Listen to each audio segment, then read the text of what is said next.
जितनी बार वो दौड़ दौड़ के बिहार आ रहे हैं, आज मैं वही कह रहा था कि कुछ दिनों में लगता है गोल घर को ही प्रधानमंत्री आवास घोषित कर दिया जाएगा। तो पहले राजतंत्र में जैसे होता था कि बादशाह की सवारी निकलती थी, हाथी पर बैठ के बादशाह गुलाब सूंघते हुए निकलते थे और गरीब आदमी को लाठी मार मार के भगाया जाता था सड़कों से, और इत्र का छिड़काव होता था सड़कों पर कि बादशाह की वही वाला मंजर दिख रहा है। ये लग रहा है कि देश का ये मतलब लोकतंत्र में प्रधान सेवक निकला है। जी, यहाँ से सांसद बन रहे हैं रविशंकर बाबू, और लोगों के पेट पर लात मार के सांसद बनिएगा।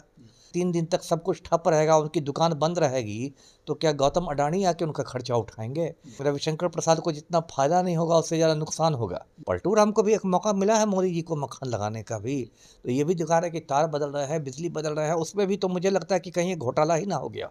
ये जो चुनाव हुए थे लोकसभा के 2019 में, उसमें 40 में 39 सीटें एनडीए ने जीती थी। एक किशनगंज की सीट सिर्फ कांग्रेस की झोली में गई थी, बाकी सारी सीटें एनडीए ने जीती थी। इस बार ये रिपीट नहीं होने वाला है। पिछले वाले लोग पुलवामा करके निकल गए। नमस्कार, स्वागत है आपका लाइव बिहार में। मैं हूं आपके साथ संजीव सिंह। देखिए, चौथे चरण के मतदान से ठीक पहले प्रधानमंत्री मोदी 2 दिवसीय दौरे पे बिहार आ रहे हैं, और बिहार आने की बाद जो है प्रधानमंत्री मोदी के आने से क्या कुछ राजनीतिक बदलाव होगा। पटना लोकसभा क्षेत्र की अगर बात करें तो रविशंकर प्रसाद यहाँ से प्रत्याशी है। पटना लोकसभा क्षेत्र में ही प्रधानमंत्री मोदी का दौरा है, और पटना लोकसभा क्षेत्र की अगर बात करें तो कई ऐसे दुकानें हैं जो बंद हैं, बिजली भी कटी है। कई सारे ऐसे लोग हैं जिन्होंने हमें कॉल करके भी ये बताया है कि हमें काफ़ी परेशानी हो रही है। तमाम मुद्दे पे हम बातचीत करने के लिए पहुंचे हैं। पूर्व आईपीएस अधिकारी अमिताभ दास जी हमारे साथ जुड़े हैं। हम बात करेंगे कि प्रधानमंत्री मोदी के आने से कितना फ़ायदा होगा, कितना नुकसान होगा, साथ ही साथ जनता को जो नुकसान हो रहा है, जनता को जो समस्या हो रही है, उससे कितना नुकसान रविशंकर प्रसाद को होगा। तमाम मुद्दे पर आइए हम बातचीत करते हैं। क्या कहेंगे प्रधानमंत्री मोदी का जो आज रोड शो होने वाला है, इसको आप कैसे देखते हैं? एक्चुअली मोदी जी की कहीं ना कहीं घबराहट दिखाई दे रही है, बौखलाहट दिखाई दे रही है। जितनी बार वो दौड़ दौड़ के बिहार आ रहे हैं, आज मैं वही कह रहा था कि कुछ दिनों में लगता है गोल घर को ही प्रधानमंत्री आवास घोषित कर दिया जाएगा, है ना, जिस तेजी से मोदी जी का बिहार दौरा हो रहा है। और देखिए क्या है कि सबसे बड़ी बात तो है कि आपने जो बात उठाई वो बिल्कुल सही। आम आदमी को देखिए कितनी तकलीफ हो गई। ये 2-3 दिन से तो पूरा सरकारी अमला है बस मोदी केस में लगा हुआ है। मोदी जी आएंगे तो ब्लड ग्रुप बनाया जाए, मोदी जी आएंगे तो इंदिरा गांधी इंस्टीट्यूट में एक स्पेशल रूम किया जाए, मोदी जी आएंगे तो यहाँ ट्रैफिक बंद, मोदी जी आएंगे वहाँ बिजली का तार बंद कीजिए, बदलिए। क्या मजाक है? तो लग ही नहीं रहा है कि लोकतंत्र है। ये तो पहले राजतंत्र में जैसे होता था कि बादशाह की सवारी निकलती थी, हाथी पर बैठ के बादशाह गुलाब सूंघते हुए निकलते थे और गरीब आदमी को लाठी मार मार के भगाया जाता था सड़कों से, और इत्र का छिड़काव होता था सड़कों पर कि बादशाह की वही वाला मंजर दिख रहा है। ये लग रहा है कि देश का ये मतलब लोकतंत्र में प्रधान सेवक निकला है। जी, कई लोग नाराज दिख रहे हैं, दुकान बंद है, रोजी रोटी का सवाल है। कुछ लोग ऐसे भी होते हैं जो पर डे कमाते हैं, उसी से खाते हैं। आखिर उन लोगों को जो नुकसान हो रहा है, क्या इसका खामियाना भुगतना पड़ सकता है रविशंकर प्रसाद को? बिल्कुल भुगतना पड़ेगा और पड़ना चाहिए भी। यदि आप यहाँ से सांसद बन रहे हैं रविशंकर बाबू, और लोगों के पेट पर लात मार के सांसद बनिएगा, 5 साल तक तो चेहरा आप दिखाने नहीं आते हैं। 5 साल बाद आप, जैसा आपने कहा कि बहुत लोग दिहाड़ी मजदूर होते हैं, मतलब डेली कमाते हैं, खाते हैं, तो उनके पेट पर आप लात मार रहे हैं। 3 दिन तक सब कुछ ठप रहेगा, उनकी दुकान बंद रहेगी, तो क्या गौतम अडानी आके उनका खर्चा उठाएंगे? तो इन लोगों ने मतलब गरीब जनता के साथ एक बहुत, मैं कहूँगा कि तो क्रूर मजाक किया है। और इस तरह से मोदी जी बार बार आए हैं, इसमें तो क्या होगा कि आप रविशंकर प्रसाद को जितना फायदा नहीं होगा, उससे ज़्यादा नुकसान होगा, है ना।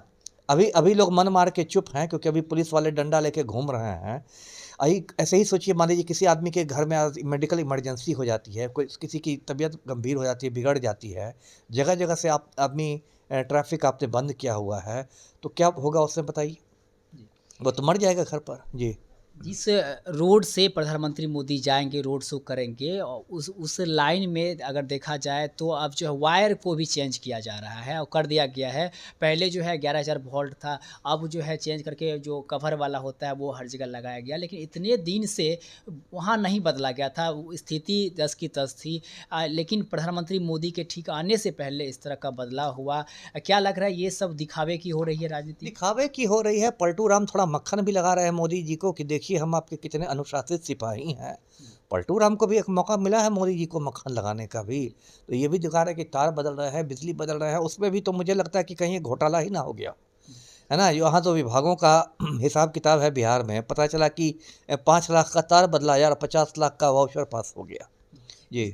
आज के अतिरिक्त अगर बात करें तो 2 दिनों का बिहार दौरा है। कल हाजीपुर, सारण और मुजफ्फरपुर में भी जनसभा को संबोधित करेंगे। क्या लग रहा है जिस प्रकार से प्रधानमंत्री मोदी बिहार पे फोकस किए हुए हैं, 40 की 40 सीट कह रहे हैं जीतेंगे, दावा कर रहे हैं, कितनी सफलता मिलेगी प्रधानमंत्री मोदी के मोर्चा संभालने से? कुछ सफलता नहीं मिलेगी। मैं आपको दर्शकों को बताऊं कि पिछले जो चुनाव हुए थे लोकसभा के 2019 में, उसमें 40 में 39 सीटें एनडीए ने जीती थी। एक किशनगंज की सीट सिर्फ कांग्रेस की झोली में गई थी, बाकी सारी सीटें एनडीए ने जीती थी। इस बार ये रिपीट नहीं होने वाला है। पिछले वाले लोग पुलवामा पुलवामा करके निकल गए है ना। इस बार ये कोई मोदी लहर ज़मीन पर नहीं दिखाई दे रही है। और जो 3 चरणों के चुनाव हो चुके हैं उनमें भी भाजपा की हालत बहुत खस्ता है।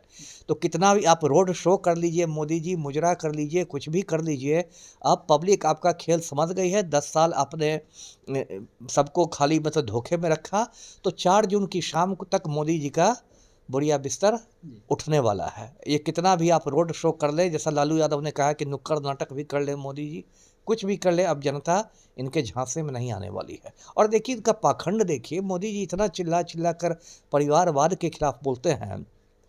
आज जो पटना साहिब में उनका उम्मीदवार है रविशंकर प्रसाद, वो भी परिवारवाद की राजनीति का उपज है।